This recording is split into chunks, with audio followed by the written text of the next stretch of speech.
At this time, the Wildwood School Building Committee meeting of January 20th, 2026 to order.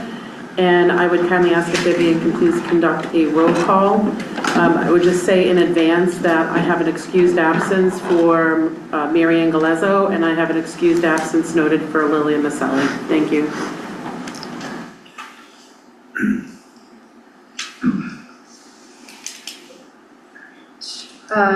Diane Allen, Here, remotely. Greg Bendel, Here. Kate Bissell, Here. Kevin Kyra, Here. Michael Camosio, Here. Justin Couchet, Here. Nicholas Golden, Here. Christine Holleran, Here. John Holloway, Dennis Kelly, Here. Paul Melorani, Here. Craig Miner, Here. Christine Murray, Judy O'Connor, Here. Christine Pendergast, Here. David Ragsdale, Here. Stacy Scott, Eric Schlegel, Here. Dr. Thompson, Here. Stephen Turner, Here. and myself here.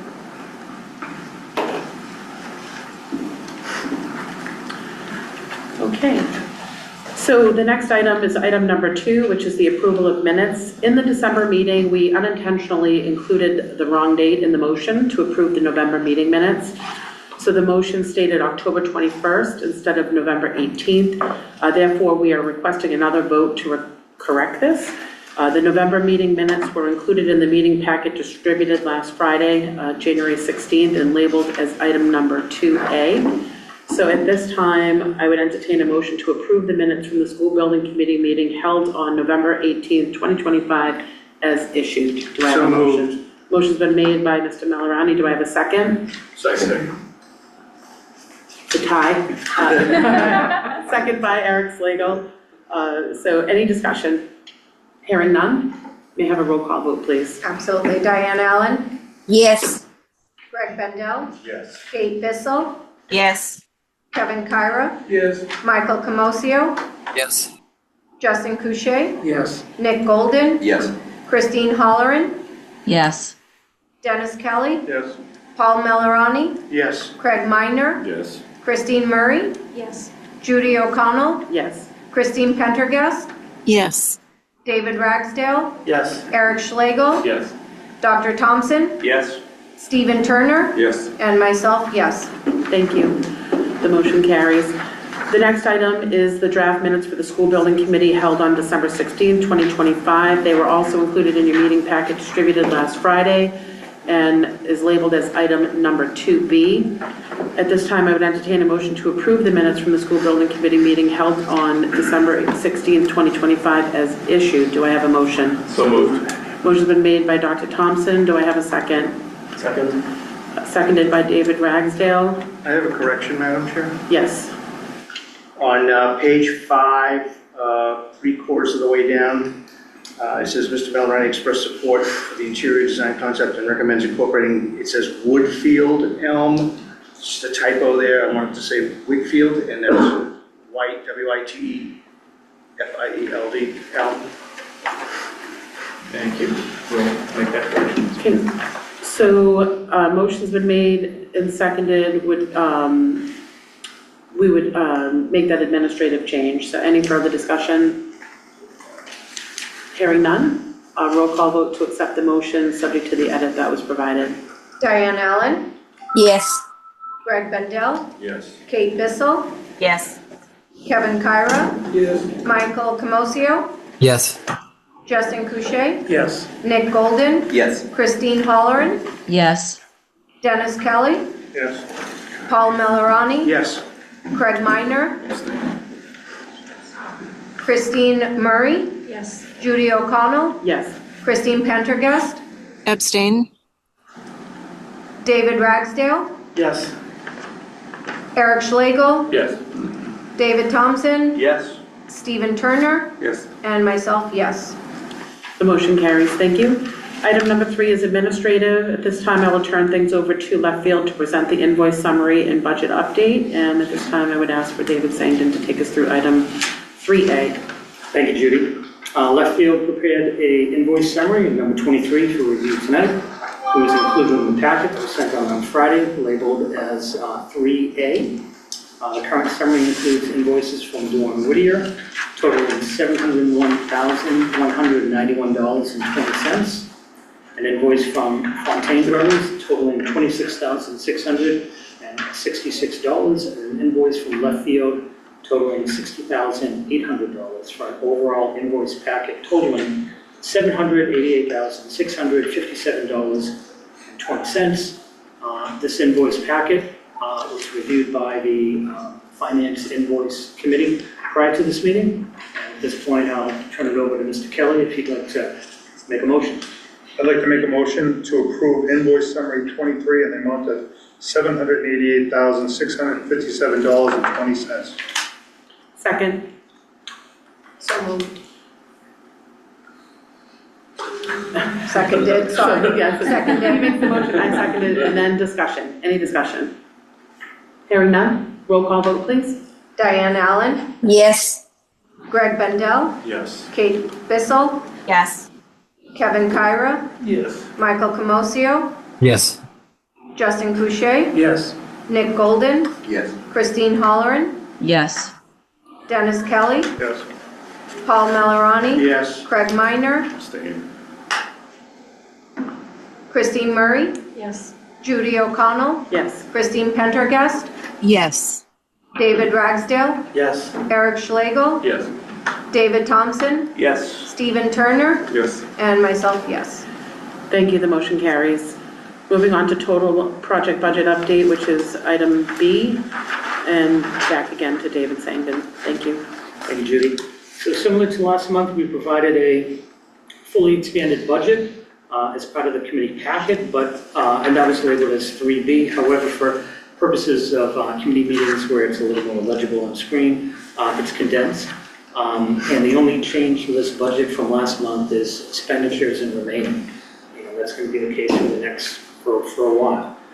As Fontaine starts doing buyout and so forth, the budget will be expanded. It will probably be a condensed budget, but still 2 pages as far as, or 2 slides. But for transparency, we just wanted to, show it on the screen so it's somewhat legible and can be read.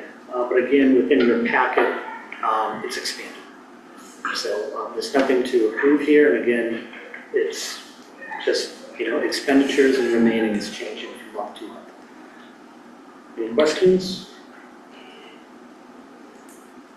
Okay, thank you. Thank you. Item number 4 is design update.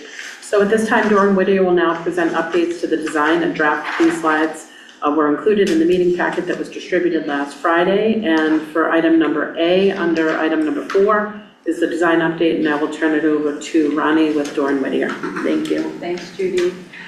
So a lot going on in the background here. On the left side of this chart, you'll see it's completed tasks. So, since we went into design development, we have met with the user groups, had an updated traffic study, hydrant flow test, completed the environmental site assessment, taken acoustical measurements to create a baseline of the area, completed the geotechnical analysis, and so that information is one of the more recent measurements that we have. It's part 2 of the technical analysis that was done in the schematic design phase. So we're using that towards confirming design and making some adjustments to the engineering. And then we also have the ambient noise levels. That was measurements to set a baseline for the noise levels on the site and what we anticipate that noise to be in the area, and then some emissions measurements as well, just to create baseline. So a lot of these are creating baselines, confirming that everything is within, the different standards that are set. Several of them are significantly lower, but just creating those baselines so that once we create the design and run like the different analysis of when the new building is to come and even after it's constructed, we have something to compare to. So those were some of the completed tasks. And then ongoing, we have a lot of site and building plan refinement that's happening. So a lot of coordination happening with all of the different consultants with the information.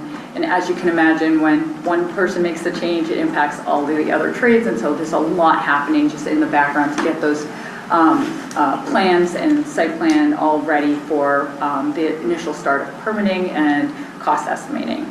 And then interior selections, we're actually meeting tomorrow to review some of the interior materials, kind of get confirmation on that direction moving forward.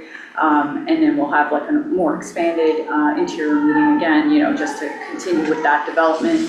A lot of that will really happen during the next phase, which is construction documents, where we start, this is where we're establishing the material right now to anticipate the cost for that cost estimate that's coming up. And then in the next phase, we'll really start focusing more on the color selection and the patterns and things like that. Design coordination, I kind of mentioned that earlier. Also working with safety and security to understand some of those measures that will be, just further refining. We've had some overall discussions on where those efforts are, but then starting to hone in on that more. We had a meeting with police and fire, so reaching back out to them to confirm some of the suggestions that they made and doing some research on some of the products that might be looked at as part of the project.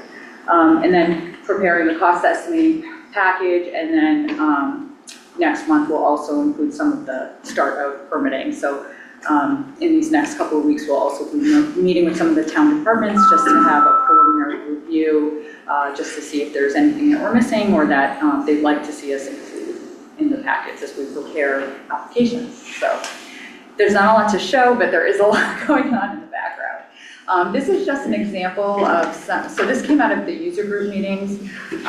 So for example, this is in the administrative office suite. For example, and at the end of schematic design and when we signed off on the project scope and budget, part of that is signing off on the square footage of the building, so we're kind of locked in. And so these are really minor changes, but recognizing that the coordinator spaces, there was 2 separate spaces, and that administration, when we start talking about it again and revisiting the layout, the thought of taking that wall down and creating more of a workspace so that more than just 2 people could utilize that office, and they can have some of their meetings in there as well. So that was one change.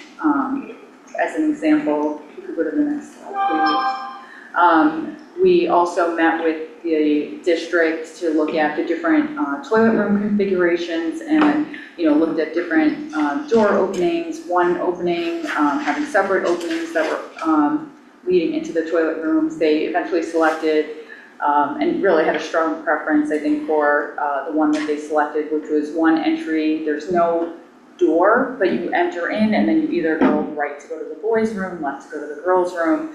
And then there's several single-user toilet rooms that could be gender neutral and also for adults. And so, some of the reasons that they went with that one really had to do with just the age of the children and the weight of the doors. It's really hard for them to open sometimes, which can potentially lead to accidents or just, having a hard time opening those doors. And so they said they often have to just hold those open anyway. And so they don't, they preferred not to have the doors. And at that age, there's usually staff that's going with them for supervision anyway. So that was one of, part of that discussion. And then one thing that we did was, we talked about relocating the water station. Right now, it was set in between the 2 openings, and that would just create some backlog of kids lining up to refill their bottles and then blocking the entry. So moving that to the hallway. So just some of the changes that were discussed, and it's one change, but there's several of these gang toilet rooms. So then we have to go in and make that change everywhere. So is that door opening, is that just for the younger, pre-K, K1, 2, and not for the older, 4 and 5? So Or is that for everybody? that's for all of them. Oh. Yeah. And so that was discussed with all 3 principals. Yeah. And you don't expect any shenanigans happening there with the I know, the door being like that. I don't agree with the 4 and 5, but I have to do No, I mean, He was part of the meeting. honestly, the doors are sitting open right now. I mean, so we've got stoppers in them, it's same effect we have right now, so. When we were doing the tours, we went to Westwood, and they had that, and I was caught by surprise, I'm like, geez, I thought a lot of trouble would happen, not on different things. They said absolutely none, they thought the same thing, but they were running for, what, a year when we went. Yes. And they hadn't had any issues in any of the grade levels, which I thought was surprising, but They're way better behaved than I was. Still all right. Duly noted. If we could go to the next slide, I think I should show it where, yeah, so this is just an example. So we took the water fountain and refilling stations and moved it to the exterior. So this is just some of those plant refinements. These were easier ones to share today because they were finalized.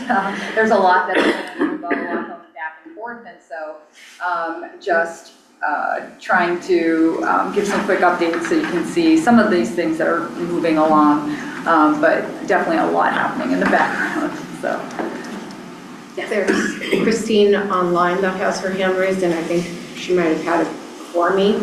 But my quick question is, when do we anticipate having the cost estimate package out to bid? out to bid Or estimating. for cost estimating? So February 6th, February the 6th. cost estimate set will be ready. And that will get estimated by both our estimator as well as Fontaine, and then we'll do a reconciliation. And so when we come back in March, we will have an update on the estimates. Okay. Christine? Sure. If you can go back to the slide that has the two offices where you're taking down the wall. So current in the old drawing, you basically had two private conference rooms, if you will. And so now you consolidate into one.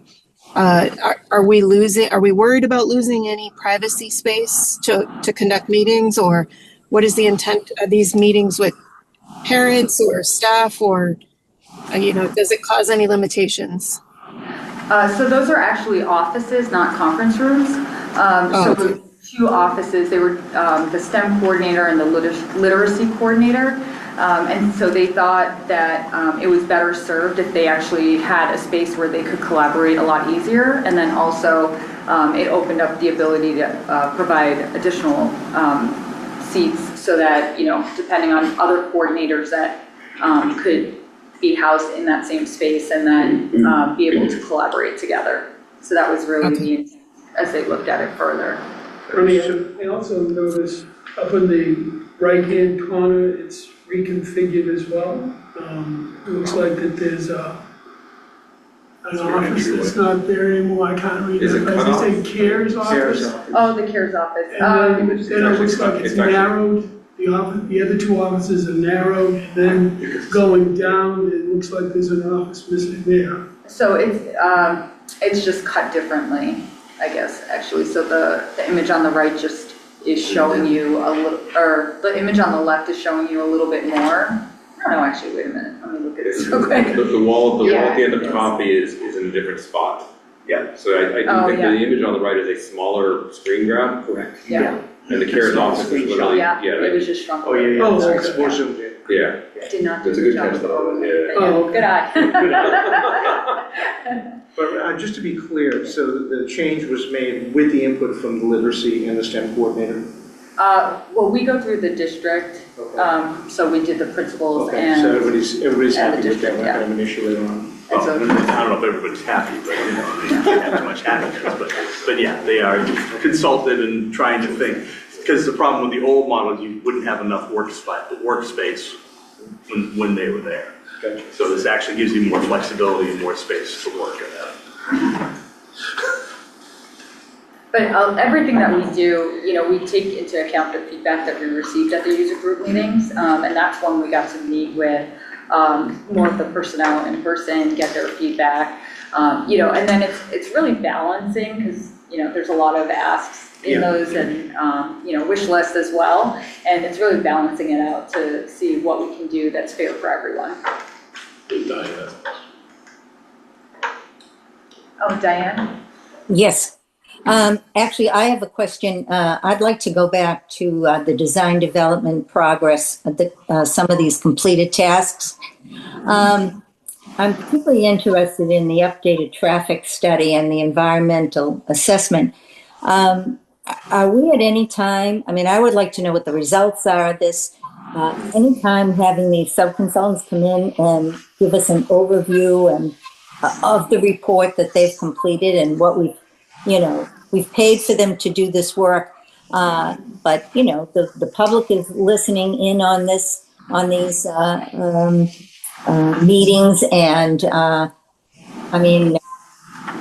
the geotechnical analysis, I'm also very much interested in that. Is there any way that those people can come in and give us a brief overview of what they found and what the results are? Yes, we could definitely, I think, we can talk to our consultants and see if they can come in person or, potentially attend remotely, but to give a brief. The reports will be released as part of the package. So that's when it's technically finalized at that point for the phase, and so that's why, otherwise it's technically a draft while we're going through this phase. Definitely talk to them or even have us give the update, in more detail. When you say that's going to be released, will that be released to the public or will that be released in the bid package or something? That'll be, so they will be part, which, are you talking about the cost estimating? I'm talking about, everybody's, concerned about the traffic, and I think that everybody wants to understand what's going on with traffic and the traffic flow. So I think we need to be really, really transparent about that, at this stage, so people can see this project progress and see that we're actually going to make changes that need to be made. So that data needs to be out there, and how does it get out there? Sure. So there's two parts of that. There's the traffic, which we're more focused on, which is on the project site itself, and then there's the traffic impacts, right, of the area around. So the report's been shared with town engineering, and they've been looking at the different intersections that have been identified and some of the improvements, and I'll probably pass it on to Mr. Schlegel, and you can maybe But this is give a better update. the traffic piece that is off the property. Yeah, so there's two parts of the traffic. Okay, So and what does that refer to there? Traffic on the property? So there's two parts of that as well, because there's the part that was handed off to the town engineers, and then there's the part that is within the project property line. But if I can comment on the geotechnical and environmental, all of the sub-consultant analysis and exploratory and continued work that has been done under the Durham Whittier umbrella, that will all be memorialized into a design development package to the MSBA. And when that is sent to the MSBA, it will eventually, a few days after it's sent to the MSBA, make its way onto the website. And there'll be a table of contents, and it'll be a large document. But if you follow the table of contents, you'll be able to find it. But this group will get it before that, because you'll be voting on that, right? So before that, you will get all of the documents. What's the timeline do you think it's going to end up on the website? Because that's what the public is interested in. I'd have to look at the schedule, but I believe we're submitting to the MSBA sometime the second week of April. Okay. Okay. And it will be a few days after it's submitted to the MSBA. Okay. And the emissions measurements that you did, are those just baseline measurements right now, or? Yeah, so that was baseline at the North Intermediate site. Okay. And then we did look at. Same with ambient noise too. Yeah, and yeah, so the ambient noise was on the North Intermediate site as well. So we don't really have any of those consultants then actually come in and give us a brief little update on, what they've completed to the committee? I mean, whether it's, I don't care if it's even remote. So from my standpoint, if that's something that is to the pleasure of this committee, we certainly can work towards getting an update, to the committee. So this information just came in, within the last couple of weeks with the holiday, you know, obviously in the move that we had, we're just getting that information. The traffic information was just provided to our engineering department not last week, but we got comments from them that they didn't have any comments, and Town Manager Slagle can perhaps expand a little bit on some of the internal work that the town is taking to supplement the traffic that's off the project site. So Eric, I don't know if you want to comment that we're going to take that other piece on, and we've already started work and have made some headway. Yeah, so we talked to Jamie Galdi, who's our head of DPW, and Paul Looney, who's the town engineer. They got the draft of the report and the final report. We're engaging with our own design professional, taking that study and starting engineering for the actual work on the intersection. So we're using some Chapter 90 money in FY26. So it's starting now. We're not waiting until the budget. We're starting to do the engineering now with the goal to have the time to be able to get the project engineered and then have it installed hopefully before the project goes live. So You anticipate any land takings? I can't say because we haven't done the full engineering, but my understanding was there was not anticipated land takings. There hasn't been any discussion of that at all internally at all. Okay. Judy, I didn't mean immediately, you know, to have someone come in, whether it's down the road, whatever. I just thought that at some point in time, it would be beneficial to us, the committee members, to have a couple of these consultants come in and just give a brief overview, what the results are and everything. That's all. 100%, and just to clarify back to you. Well, you just got them, I understand. Yeah, certainly didn't take it that way. Yeah, and I'm of a no excuse mindset, but with the Christmas holiday into the New Year's and then coming with the move, I don't want to be disingenuous in telling anybody that we haven't been able to go through it from an internal perspective and make sure that we have our talking points and our due diligence done to be able to take it live, in a meeting. But if it's the pleasure of the board, this committee rather, to see that happen, certainly we want to please this committee and get the information out to the committee as well as to the public, but we just want to make sure that we have what we need to be able to present the data correctly. Okay. So message received. So I do see David and I do see you, Stephen. So I'm going to go to, I did see your hand first, and I apologize, David. Maybe it's my peripheral vision, but I know you've tried a couple times. It's a quick one. I generally support the conversation. The one thing that jumps to my mind is when I see environmental and geotechnical, were there any big surprises? Because that's a place where you could have big surprises, and since you're not jumping up and down and saying there's a big surprise, I presume not, but that's a place where, just at the highest level, was there anything that we found unexpectedly in the site, in those two particular pieces? So for the ESA, the environmental site assessment, nothing crazy came out of that. It was more gathering of information on the site to understand if there was a concern, if something happened in the history of the site that potentially could lead to a concern for contamination of certain soil areas or anything like that. There was nothing that was identified, and that had to do with dealing with reaching out to all of the different town departments and the fire department, trying to gather that information. So that was a huge effort, for the town, to kind of gather that information as well. So that was, obviously a joint effort in many ways, which was appreciated, to gather all of that information. And then the geotechnical analysis, that was more recent. We just got that last week, last week, the final report on that. And from our engineer. So we've now, just today, had another conversation just to understand all the information. Next week we'll be speaking with Fontaine and Leftfield to understand, which direction do we want to go? Because the geotechnical analysis is, establishing the strength of the soil, and then there's alternatives of, directions you can go to treat the site. At that point, and it's just understanding that. And we already know we have naturally occurring arsenic, so it's part of that is just saying, do we have to haul this off-site, or are we going to be able to manage it on-site with how we approach the foundation design? So it's a lot of really just coordination and logistics and directing the design, if you will. And so it's just coordinating those pieces before we bring it here. But this managed, the arsenic is naturally occurring. It's naturally occurring, Probably 2/3 of the Commonwealth has it. yes. Really? Very common in this area. It's very common. Can we sell it?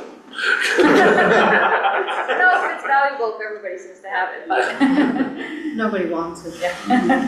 So David, So I'm similar to what other people have said. I think that I'd really just like to understand mostly the implications of what we have learned so far from completing these studies. That we did them all for a purpose because that information was necessary. I mean, some of them it's like, all right, ambient noise levels. Like you said, we need a baseline, so we have a baseline. It doesn't necessarily tell us anything at the moment. But for some of these other things, presumably they affect how we're going to proceed and how we're going to do certain aspects of the design. So I think that's what I would be looking to receive a little bit of high-level information on. And I don't know if it requires the actual firms themselves. I think that between Fontaine and Leffield and Doran Whittier, we have the relevant expertise to know how that's going to affect how we design and implement the project. absolutely. Thank you. Craig? So, Ronnie, do you know if there were any, they call recognized environmental conditions, or did they recommend a phase 2 for the ESA? Or? They did not. Yeah. That's the big, that's good. Yeah, there was nothing identified as, as majorly concerning, coming in. I mean, we'll definitely, have the engineer, like they're part of that conversation on the site pieces, and like I said, really the biggest thing was just how to manage the naturally occurring arsenic. Mm-hmm. Does that include groundwater and flow on and off the site also? So that's part of the design for the civil engineer. Okay. They'll design water management on the site, and we'll have infiltration areas that are underground. And so that's part of what we're looking at as part of this piece. Now that we have this information, that was a big piece for finishing the test fits, was establishing what are the locations for those underground areas, and then that feeds into other things, which in a couple of months we'll have a better understanding of the logistics and how it impacts the logistics of construction. It's that's all, they'll manage all of the water that's on site. So we wouldn't be increasing the water that would be leaving the site. We're actually holding it all on site. We have to, that's part of the project, managing it.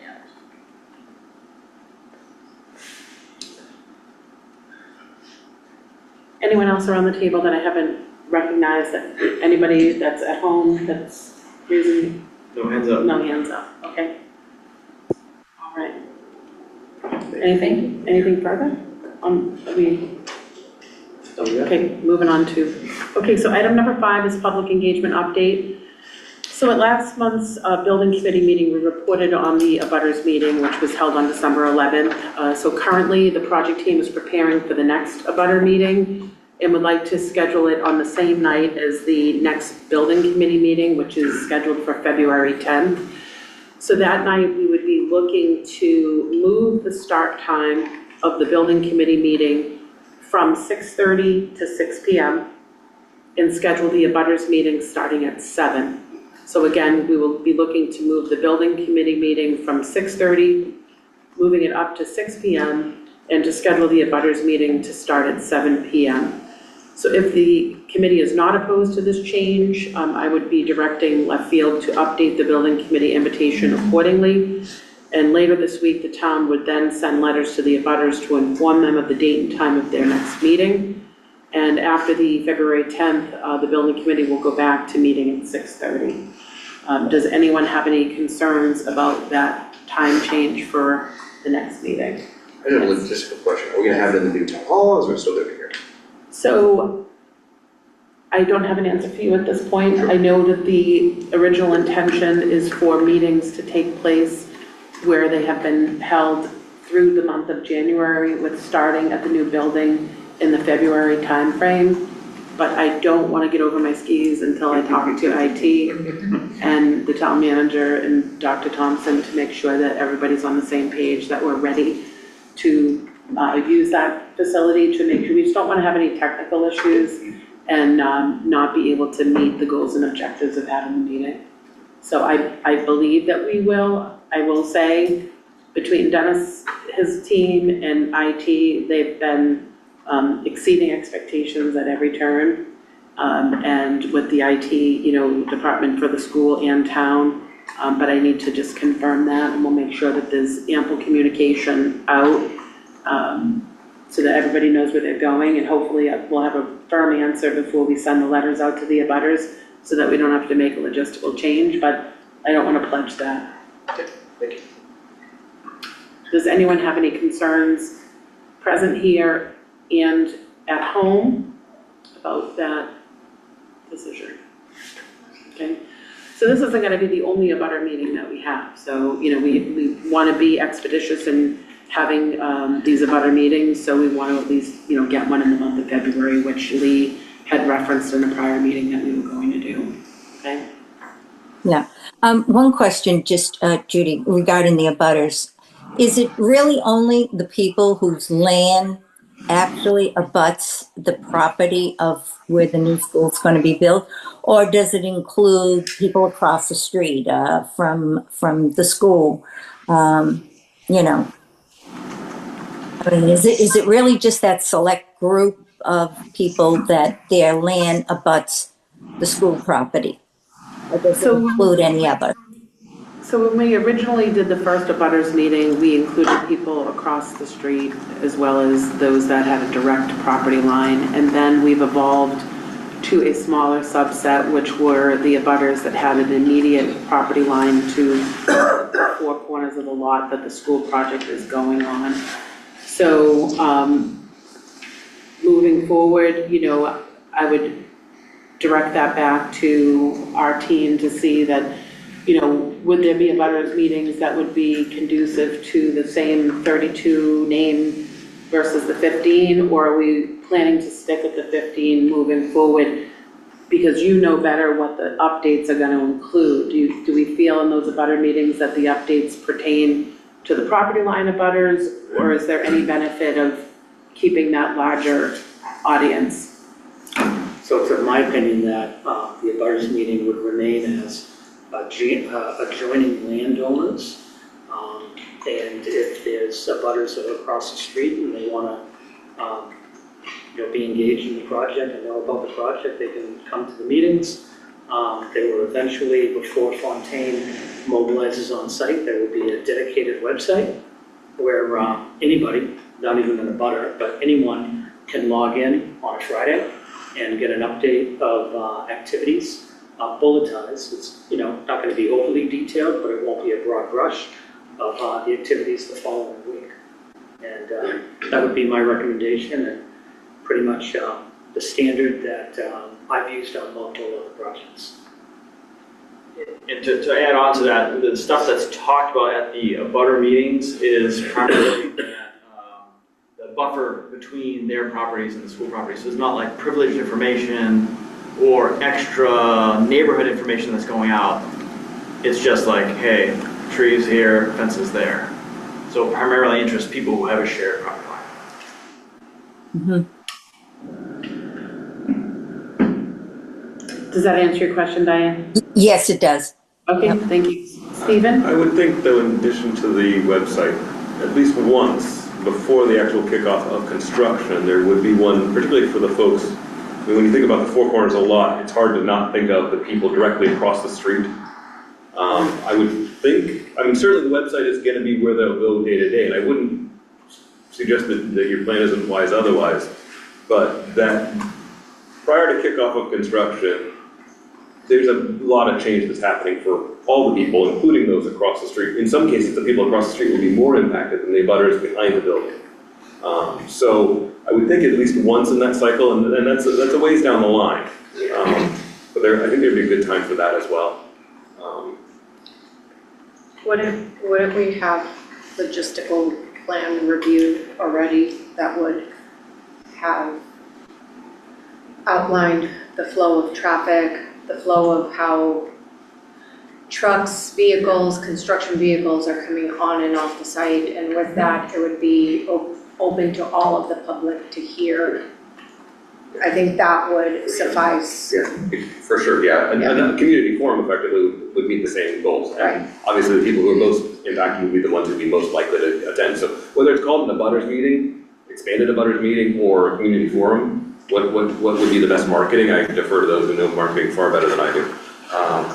But some type of meeting I think would be appropriate to avoid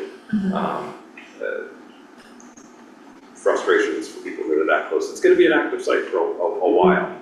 It's a pretty impactful sort of event. Noted. I agree. Anyone else? Okay, so that is the plan for the public engagement. So for item number 6, for discussion, correspondence, and new items, we don't have any items that we're prepared to discuss in this section at this time. Item number 7 is committee questions. At this point, I'll open the floor for any questions and comments from committee members. Anyone? Anyone online? No hands up. Okay, no hands up, okay. Moving on to item number 8, which is public comments. As with the last meeting, there is a public sign-in sheet that's available. If you haven't already done so, we would just ask that anyone who intends to address the chair of this meeting to please record your name and address to help the OPM document any accurate record of this portion of the meeting. So at this point, we'll now open up the floor to any questions and comments from the public. Seeing none? All right, so for item number 9, which is the next meeting, as mentioned, the next building committee meeting will be scheduled for Tuesday, February 10th of 2026. Again, we will move that meeting up to 6 p.m. The location will be either here at the high school or the new town hall. Once that location has been determined, we will kindly ask Left Field to update the calendar event and to indicate the location on the agenda, which will be publicly posted with the town clerk. So we will do everything we can to make that communication out appropriately. Item number 10 is the adjournment. So if there's no other business, I'm seeking a motion to adjourn. So moved. Motion's been made by Nicholas Golden, seconded by Dr. Thompson. Any discussion? Hearing and seeing none. All those in favor by roll call vote. Vivian, please. Diane Allen, Yes. Greg Bendel, Yes. Kate Bissell, Yes. Kevin Kyra, Yes. Michael Camosio, Yes. Justin Couchet, Yes. Nick Golden, Yes. Christine Holleran, Yes. Dennis Kelly, Yes. Paul Millerani, Yes. Craig Minor, Yes. Christine Murray, Yes. Judy O'Connell, Yes. Christine Pendergast, Yes. David Ragsdale, Yes. Eric Schlegel, Yes. David Thompson, Yes. Stephen Turner, Yes. and myself, yes. Thank you, everyone. Have a Thanks, good- everyone. This meeting's adjourned 7:13. Thank you.